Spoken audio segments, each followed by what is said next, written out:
Okay, so here we go. So good morning, everybody, and welcome to our Drop the Leash Thursday Facebook Live.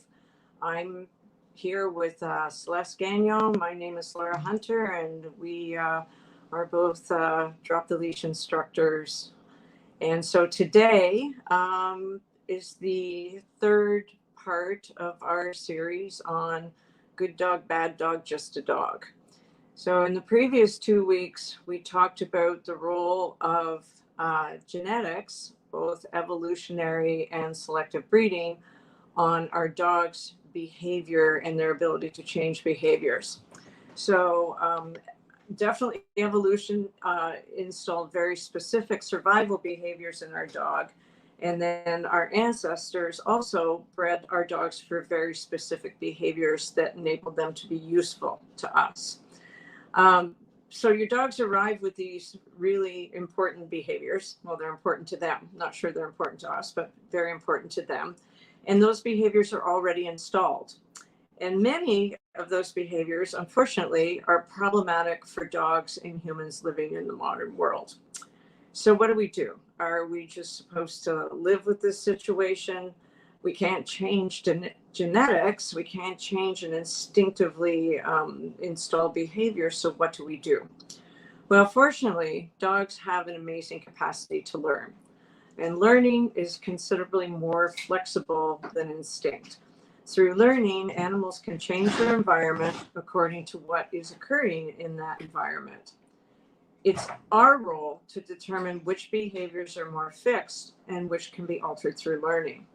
We have to see both their potential to learn and the limitations to change. So it's a bit of a balance. Let me give you some examples. For instance, you might not be able to teach your border collie not to herd the kids, but you can teach them herding activities like tri-ball. And for anybody who isn't familiar with tri-ball is an interesting activity in which you teach your dog to herd giant Pilates balls into a large soccer net. Sounds a little weird, but it's actually kind of fun. Or you can teach them to play agility, which seems to work well for my dogs I've never seen my dogs try and herd anything. And I'm wondering if it's because they've been doing agility since they were 8 weeks old. I don't know, Celeste, maybe they think they're herding us around the course. Probably. We won't tell them that we're trying to do the opposite. We won't fill them in on that. Another example is you might not be able to teach your guardian livestock dog to happily greet people at their front door. But what you can do is teach them to go hang out in another location in the house, preferably behind a gate or some sort of barrier, and they can monitor the situation from a distance. I know a personal example of mine is that I have 3 herding dogs, and herding dogs are bred to respond immediately and instinctively to any sudden environmental change. So, if Brett, comes in from outdoors, if somebody, puts their hand on our back gate to open our back gate, my whole house goes up. I can't stop that. But what I have been able to do through diligent work is that I can shorten those bouts of frantic barking down. So we've gotten to the point here where we cannot stop that bark. It's just they go from a dead sleep to standing in the middle of the living room barking at something that's changed, But I can now shut it down after about 2 barks with a simple "that's enough" cue and lots of cookies. So there's an example of how we can deal with that. So teaching is about having our dogs adapt to changing circumstances. And fortunately, they are pretty good at that. So, but the thing is, we are not always aware of the big picture when it comes to learning. So here's, we're going to give you guys a couple of situations to explain that and some tips on what you can do. Number one, I think people think that dogs are only learning when we are actively teaching them. So, people come to class and they say, oh my gosh, I taught my dog to jump through a hoop today, or I taught my dog to sit today. So it's great. My dog learned something today. And I'm going, well, that's really great. But actually, they learned about 463 other things. They learned it in your house, they learned it out in the backyard, and they learned all those things while they were going on a walk. What we forget is that dogs, or maybe some people just don't know or realize, is that dogs are taking their cues and learning from the environment. And we are part of the environment, but we're a very small part of the environment. But they're taking all these cues and learning from the environment literally every waking moment of their day. And that's because they had to do that when they lived in the wild, simply to stay alive. If you stop paying attention to what was going on around you in the environment, you probably end up, you'd be dead, probably. So there's a really good quote from Kim Brophy, and it says, our dogs, she says, our dogs are paying attention to what is happening around them all the time. They are always reading the signals in order to determine what, if any, meaning those signals have for them and their well-being. So, we see this anytime that we take young dogs or dogs that have had no experience working with us out into the world. How many times do we hear this, Celeste? Wow, the dog is really great in the house, but as soon as I go out the door, I literally don't exist. They completely stop listening to me. They are gone. Yeah. And what we are forgetting is that we actually aren't the center of their universe, especially when we're out in the universe. And we are just a small and fairly unimportant part of it. So there is all of this massive information out there just waiting for them to process. And it's doubly exciting in modern days, especially with COVID this past year, because dogs got out of I'm pretty sure dogs got out of the house a lot less than they used to, especially people didn't want to go out of the house. And, between the winter and COVID, I think a lot of people and dogs were trapped in the house. I know we still made the effort to get our dogs out because we know, but I think a lot of people didn't get out. So when the dogs do get out in the world for 20 minutes here and 20 minutes there, maybe once or twice a day, they're literally blowing their brains out. It's like taking your kids. We always say that. We've said this so many times in so many lives. When your dogs go out that door, it's like taking them to Disneyland. Yeah. Well, I think even if people were taking them out during COVID regularly, it's not the same as taking them out now. Now it's busy. Everybody else is out too. Yeah, that's a good point. For us, it doesn't change because we live on a farm, but you probably would be more aware of that. It used to be quiet. I used to be able to walk Penny and there would be nobody, no other dogs, no other people. And now it's an obstacle course sometimes. Yeah.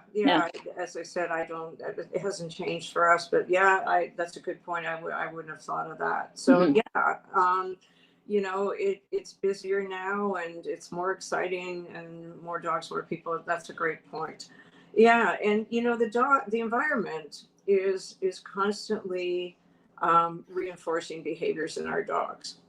It offers our dogs the opportunity, first of all, to chase anything that's out there if they can.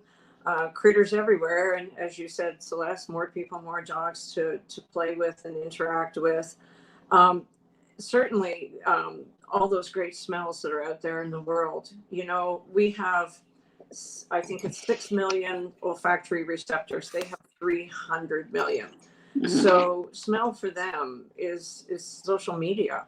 For us, it's they're constantly processing.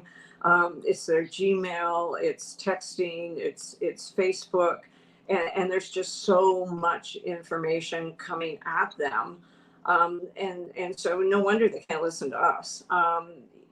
There's also visual experiences, seeing everything that's out there in the world. There's sensory experiences, just taking everything in all the time. And the thing about the environment is that it's just there for them to interact with. It's not, it's just there for them to take it in. The dogs don't have to do anything in return. They don't have to offer behaviors. They can just stop and sniff and sniff and sniff. this is how important sniffing is, completely, because I don't know if people are aware of this, but if a dog comes across a path that a person or another dog has taken, not only do they pick up the smell of that person, they can actually tell you what direction that person was or that dog was traveling in, and how long ago that happened. So it's incredible the amount of information that they're trying to bring in and process. And I know, again, from personal experience, that my dogs are pretty good at listening to me out in the world. They're older, and you and I work really hard at getting our dogs to pay attention to them. But the one moment in which I cannot get any response from my dogs, I know better not to call them, not to say anything to them, and God knows not to recall them, is when they're sniffing something. They are just gone. Somebody could come out in the backfield and murder me and cut my body into pieces, and they would still be sniffing that, whatever that is down in the corner. So it is just overpowering, and we don't stop to think about how overpowering that is, and all of the information they are bringing in, and what we're doing is, in this huge world that is affecting them so much, we're asking them to sit or to stay. We don't compete. We cannot compete in the beginning. We can change it eventually, but it's a long process. It's not going to happen overnight. It's what we're working on in our games programs, but I think people realize that it is an ongoing process. It's going to take time.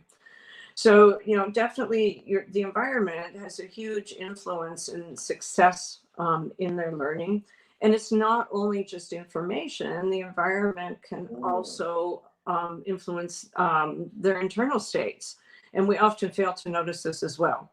So are they hot? Are they tired? Are they cold? Are they distracted? Are they overexcited, anxious, confused, frustrated? All of these emotions and feelings can come up in response to something in the environment. Did something stressful happen before? Did it happen 5 minutes before we asked them to do something? Did it happen a day before we asked them to do something? And are they involved in something in that moment that takes all that focus away from us? And I was just talking about, sniffing with my guys. Celeste, do you have any examples that you can offer in addition? Well, I mean, with Penny being a reactive dog, if she has a hard time on our walk in the environment one day, I know that's going to affect her the next day. Yes. And in that moment as well, we both have reactive anxious dogs, and they pretty much do live in a state of stress in certain environments out in the world, and that totally impacts. We know stress totally impacts a dog's ability to learn. If they go over a threshold, they can't get that thinking side of the brain learning in order to attend to us. I think you're right. Especially, how many students do we have in the reactive dog class who, in the beginning, their dogs are just totally reacting and can't listen to them barking, lunging at the end of the leash. So we forget what causes that. And it is things that happen in the environment. And the other thing too is that we need to make people as trainers more aware of just how dogs learn. And this is we'll just touch on this because we could talk for a long time about this one, but I'll just briefly go over that. So, dogs learn in two ways. What we are more familiar with is what we call operant conditioning, where dogs learn by the consequences of their actions. So most people, by the time they come to us, they understand that process. You have a piece of food in your hand, you lure your dog into, a sit, you lift it up and the dog's rear end hits the ground. And then hopefully we give the dog the cookie when they do that. So, the dog offers us a behavior in response to that lure, or if they're more experienced, verbal cue.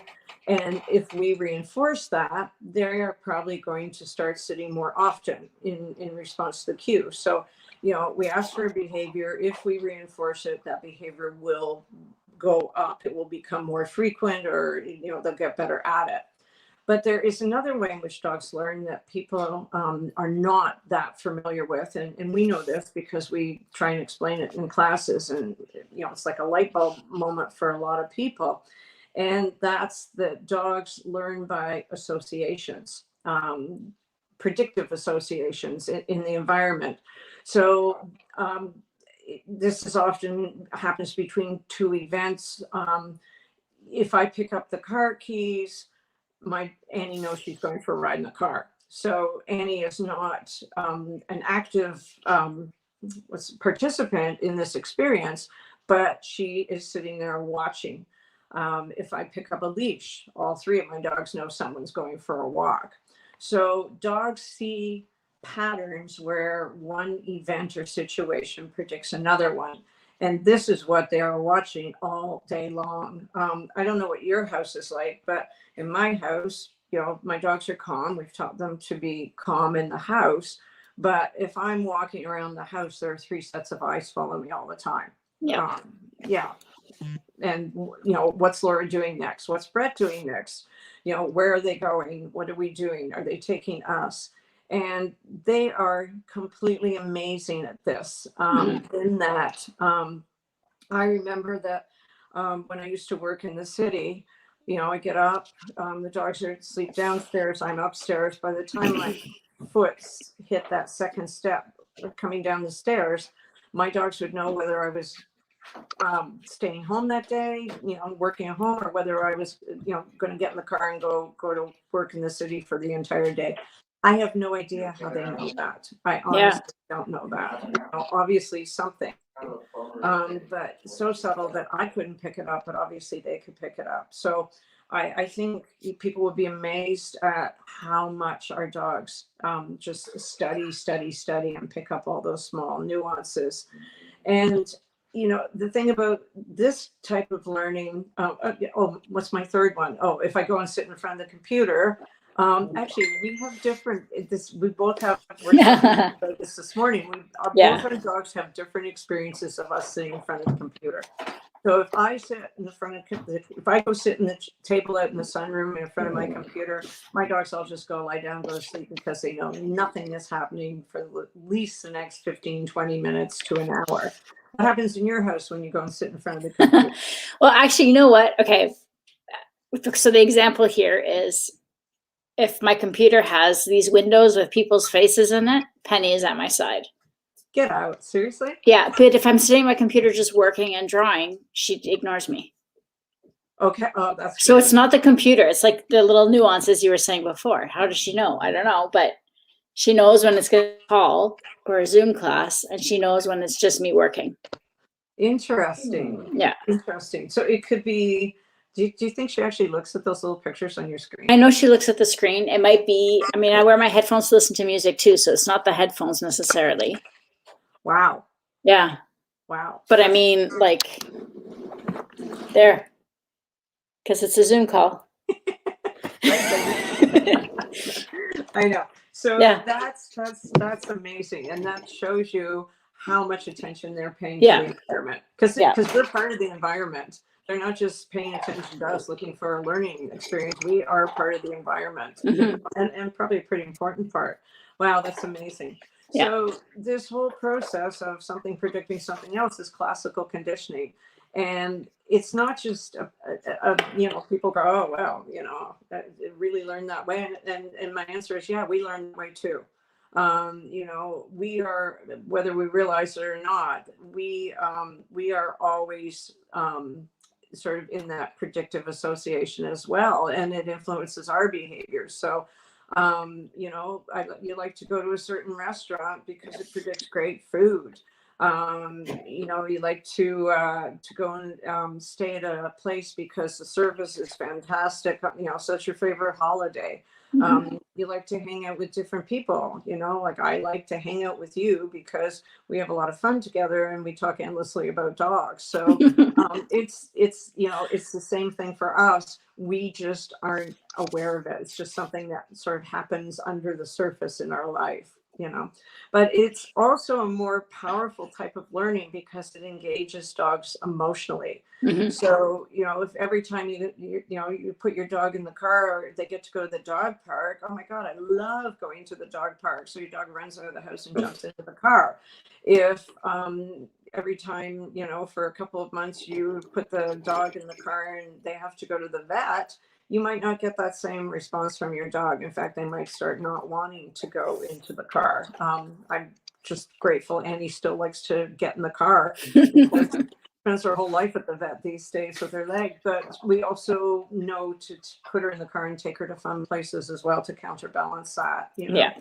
And we use, for us in the games program, we heavily utilize that classical conditioning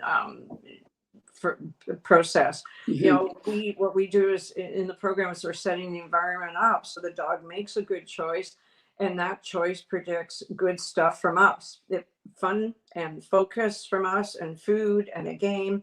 So the dog starts to love the stuff that we want them to. Loose leash walking is a great example of this because our dogs show up beside us and we pay attention to them. We give them that focus, and we also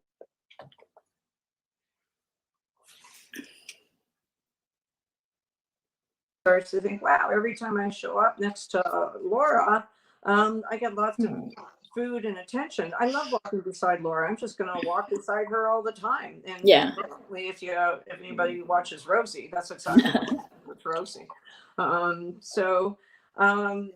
It is a very powerful type of learning that we tend to overlook. It's not just about lifting your dog's nose up, plunking their butt on the floor and handing them a treat. It's all about all these associations that they make all the time.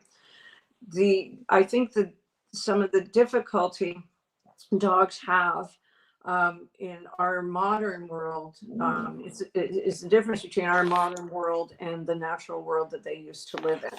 Because in the natural world, there are what we call laws of nature, and they're consistent, predictable consequences, and there's predictable patterns that happen for dogs who live in the wild, or animals that live in the wild.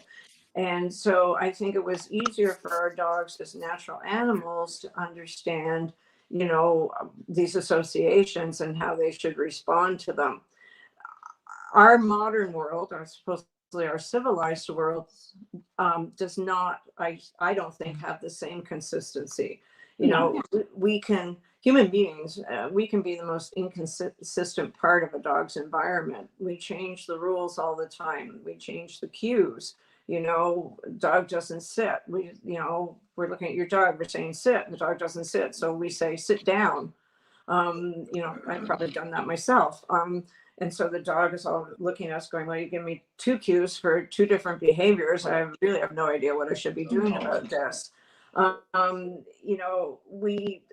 We change from situation to situation. We let them do something one moment, but then we don't want them to do it in the next. And a good example of this, and we keep sort of nagging away at our clients about this, is that if you let because the dogs are really excited to get here for class, so they come out of the car and literally drag their owners up the hill.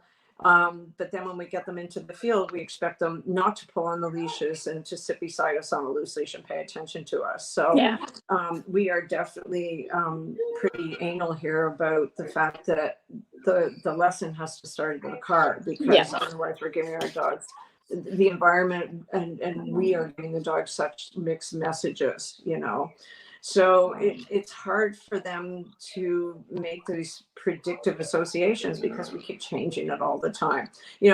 People want their dogs to bark when strangers come to the door, but we don't want them to bark when guests appear.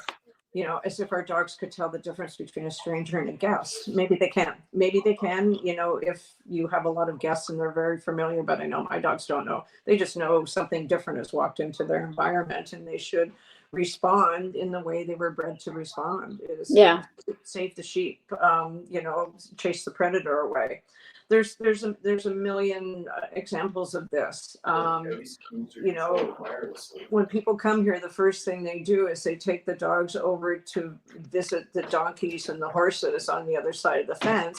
But then in the agility field, you know, they let the dogs off the leash and the dogs want to go over and visit the donkeys and the horses again. And then they get upset because the dog should be staying with them. So it's so easy to just assume that our dogs should somehow just go along with us and read each changing situation in the moment and respond accordingly. Even in those situations, we are not consistently responding to predictive cues. So it must be exhausting and confusing for our dogs to be able to try and interpret all of these changing situations all the time.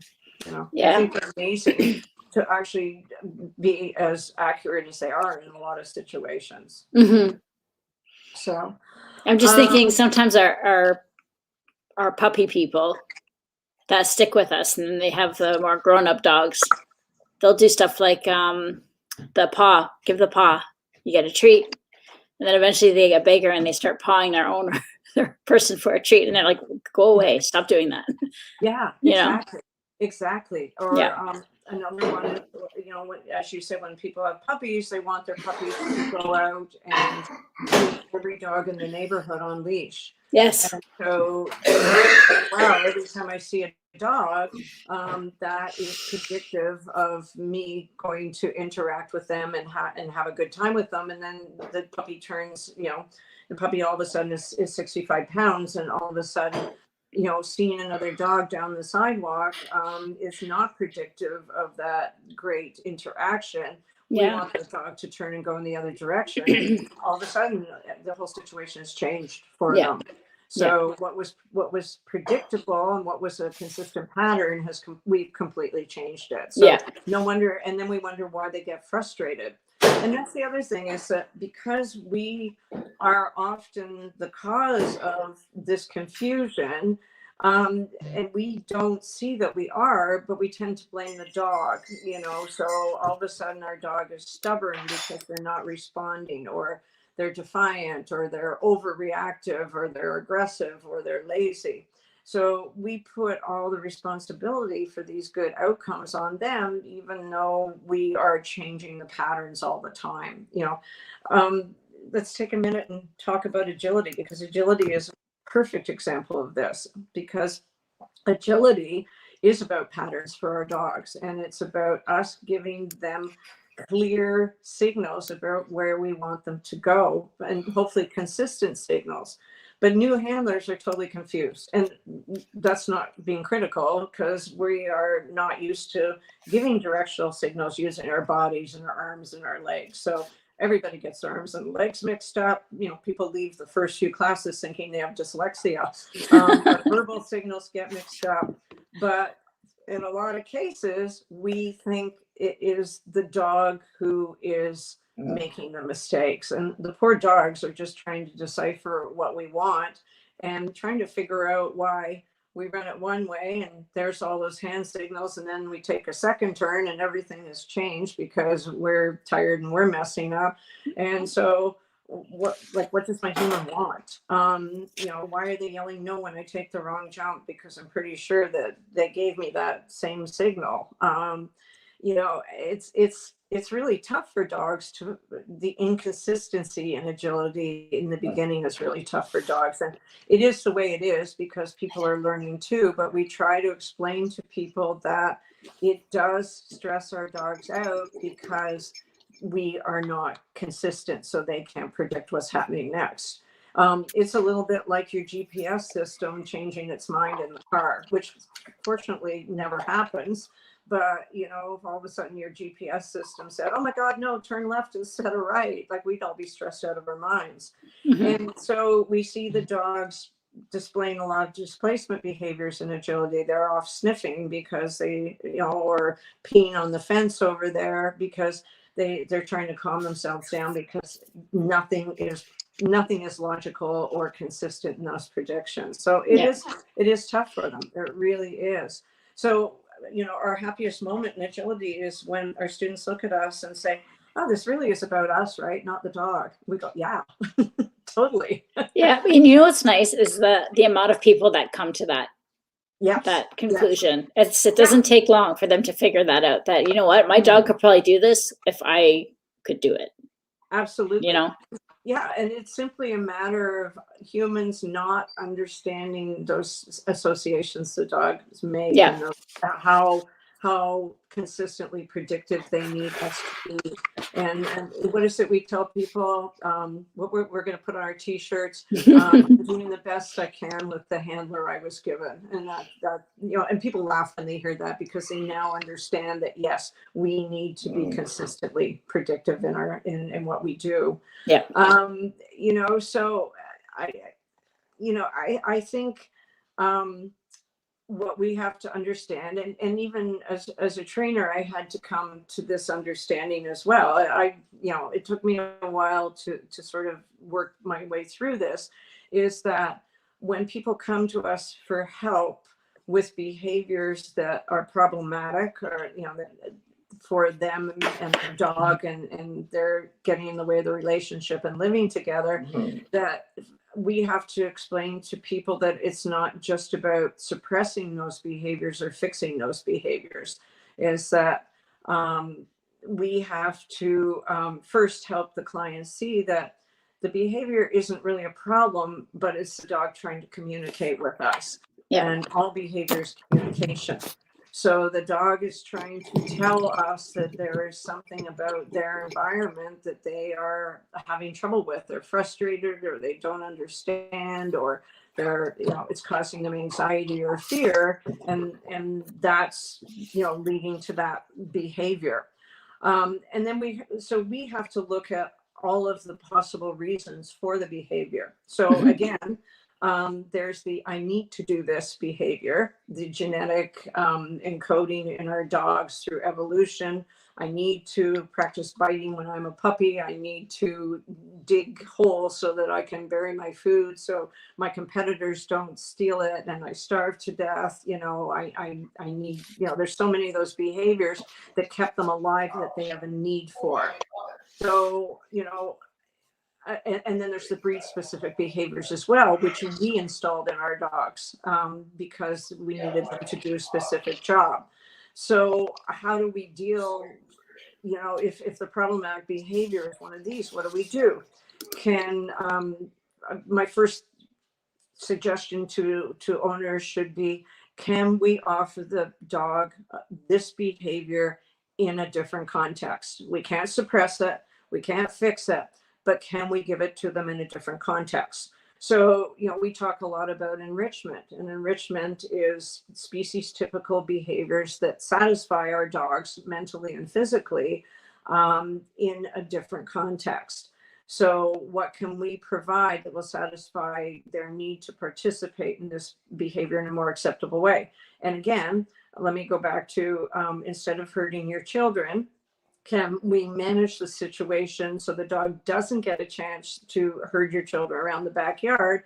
And then can we give them alternative behaviors, tri-ball, agility, even, fetch and frisbee are herding behaviors, not herding behaviors, but they're chase behaviors, which are intrinsically motivating to a dog. So can we give them those behaviors instead? If your dog is chewing, because chewing is an instinctive behavior, they have to develop jaw strength, to battle competitors and kill prey. Can we creatively prevent access to the couch or the dining room table that they're chewing the legs off of? I lived once next door to a woman whose Labrador puppy chewed all four legs completely off her dining room tables. So can we prevent that? Gates, crates, that sort of thing. And can we find them chew toys that can replace that? And, if you've got a dog with a wooden obsession, they actually have wooden chew toys now. So you might want, people might want to try that first. So what we have to do, as I said, with all those instinctive behaviors is we have to find that balance for them. So what about environmental cues that trigger the behavior? In that case, is it an opportunity that's been reinforced? So you and I were talking about these earlier this morning. Counter surfing, total opportunity, especially because dogs learn because they make associations, between events in the environment. So dogs learn that if I am in the kitchen, it's probably not a good idea to jump up on the counter and get that roast beef. However, if I am out of the kitchen, it predicts a situation which is totally safe to jump up on the counter and get the roast beef. So, which is the reward. If your garbage can is sitting there and the lid is off the garbage can, dogs immediately make that association. Whoa, garbage can, open garbage can, food, totally great. No one around, let's do it. And so it's just so easy for them to learn to predict when it's a safe moment to do this and when it isn't. Barking at people going by your front window, totally an association that gets reinforced. So people going by the window, I'm going to go to the window and bark at them. Totally works for me. It especially works because when I bark, they disappear. So your dog is making this association that their barking is sending them down the street, whereas we obviously know that's not working. As you said, as soon as you sit down to do a Zoom, Penny comes running because she knows she gets reinforced for that. Yeah. So, fortunately, these are not instinctive ingrained behaviors. We can change the associations, and we can change how, what happens. The environment can also teach our dogs that stuff is good or stuff is bad. A lot of dogs are afraid. We have a few puppies that are afraid of the noise that school buses and garbage trucks make because it's those hydraulic brakes on the garbage truck. So it can teach your dog to associate fear with those noises or something else, but we can change that through counter conditioning by teaching the dog that we can keep them safe at a further distance. And instead of predicting a scary sound, we can teach them that the garbage truck actually predicts really good food at a distance, which the sound isn't so scary. So, but what we have to do is we have to, when people come to me, they say, oh, my dog's doing this and I need to fix it. Instead of saying, yes, we'll fix it, we need to start, and people can learn to do this themselves. We can teach our clients to do it. So what happened in the environment just before that behavior occurred? What happened in the environment earlier that day? Because, well, we'll get into that in a second. And what happened in the environment yesterday? I remember, I know you used Penny earlier as an example, that if she is more reactive out in the world one day, it could be because she had a stressful earlier day. So, she might have come too close to a dog on the walk, which brought her stress level up, which will cause her to respond more the next day. And yeah, Maddie is totally the same as well. I remember we had a dog at Doggy Den in one of the games classes, and there was a Sunday morning class there, and the dog was always a easily over-aroused dog that was barking and barking and barking and barking. And they looked at me, they said, we have to fix this. We don't understand why this is happening. And I said, well, what happened? Did anything happen earlier before you came to class? No, nothing happened. Did anything happen yesterday? Before anything happened in your dog's environment yesterday? No, everything was fine. But then I started asking them specific questions about what they did all day, and it turns out there was a birthday party in the house, and 25 people and children arrived at the house. So, we all have to learn to be detectives and understand what those environmental influences are on our dogs, and what they are, and what they're teaching our dogs, and how they're influencing our dog's emotional state. So even I'll ask people, so what was your dog's day like? And they said, well, the dog's day was fine. It was absolutely fine. Nothing happened. Well, did your dog get any enrichment throughout the day? Did they get to participate in any of those behaviors that they so love in a positive way? How much exercise did they get today? How much mental stimulation did they get? In addition to the exercise, did they get enough rest? All of these environmental factors can affect how our dogs learn and how they respond to situations. We have 2 dogs in our program right now that are really overexcited in the games classes, and we're struggling to keep them. Actually, one's in agility, one's in games. We're struggling to keep them under threshold, throughout the hour. And then I found out that neither of these dogs can settle at home either. So we have to think, is this an environmental situation, or is this a genetic, something genetic there, or is it a combination of all of these? And yes, it's a combination, because I'm not sure that these dogs are getting enough of the enrichment that they need. But then we've also discovered that both those dogs are working line dogs. So, and you and I both know that working line dogs need a lot more work than showbred dogs, or just your average pet dog. So it's a little bit of both for these dogs. So that's the thing that we really want people to understand coming out of this sort of three-part series. If people have hung in long enough to listen to all 3 parts, is that you can't just fix the behavior. You can't just suppress it. That's going to lead to other issues in your dog if you just try and suppress behaviors that they feel they need to indulge in, or they need, that they are being reinforced for. You have to look at the genetics. Is it something that they need to do?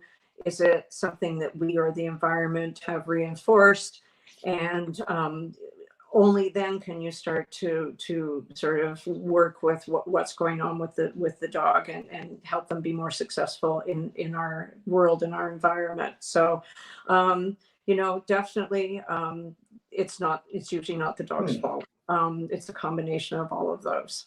So hopefully everybody, as I said, sort of has a better understanding of what we've been trying to talk about for the last 3 weeks. Are there any questions, Celeste, from anybody, or any comments? No. No. Okay.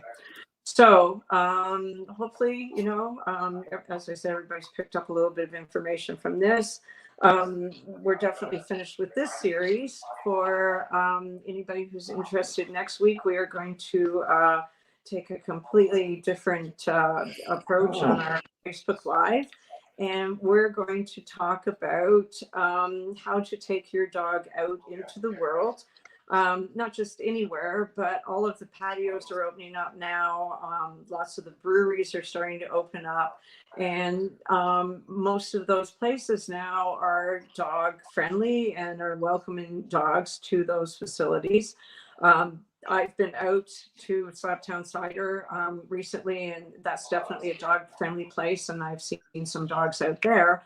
So we want to give everybody some practical advice and some practical tools on how to make going out, how to make that experience of going out in the world to restaurants and breweries more successful for both you and your dog. And I might even mention next week that we do have a new program starting called Pup Dog, because I think a lot of people would like to be out there in those locations with their dogs, but not necessarily knowing how to do it so the dog can have so both the owner and the dog can have a good experience. So we're going to provide some tips next week for that. So lots of practical suggestions. And so if any of you who are listening have had experience out there with your dog at breweries and restaurants and patios, please do feel free to weigh in this week with us as to whether it's been, or even in this, in the comments in this one, whether it's been a good experience or a bad experience, and how you think, what you would like to have from us that could improve upon that for you. Yeah, and if you haven't been and you have a question about how to do it or what is expected of people, you can ask that too. Yep. Yeah. And we will talk about pub dog and how we can help people with that experience. Okay, so for those of you who joined us, thank you very much for hanging in with us today. And if you do have any questions or comments you want to make, just leave them in the comments below. Thank you, Celeste, for hanging out with me today and listening to me talk and talk and talk. And everybody have a good week, and we'll see you next week. Take care.